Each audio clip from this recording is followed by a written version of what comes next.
तर एकेकाळी महाराष्ट्र राज्याचे सलग 5 वर्ष ज्यांनी मुख्यमंत्रीपद भूषवलं आणि आत्ताच त्यांनी काही ना काहीतरी जुगाड करून उपमुख्यमंत्रीपद घेतलं आणि सत्ता त्यांनी आणली. ते नागपुरातले चाणक्य ज्यांना म्हणून ओळखलं जातं त्यांच्या विरोधात लढाई आली. आता गप बसायचं नाही, कुठं ना कुठं तरी आपण काही ना काहीतरी केलं पाहिजे. चांगली माणसं जर राजकारणात नाही आली तर ही अशीच सगळीजणं अख्ख्या महाराष्ट्राची वाट लावणार. म्हणून गोरगरीब सामान्य जनता यांची किती पिळवणूक चालली.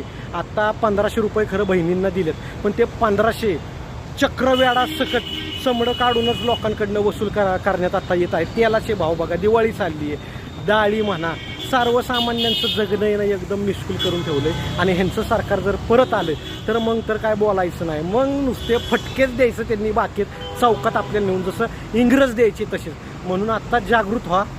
मतदानाच्या बाबतीत तुम्ही एकदम निर्णय तुमचा अचूक झाला पाहिजे.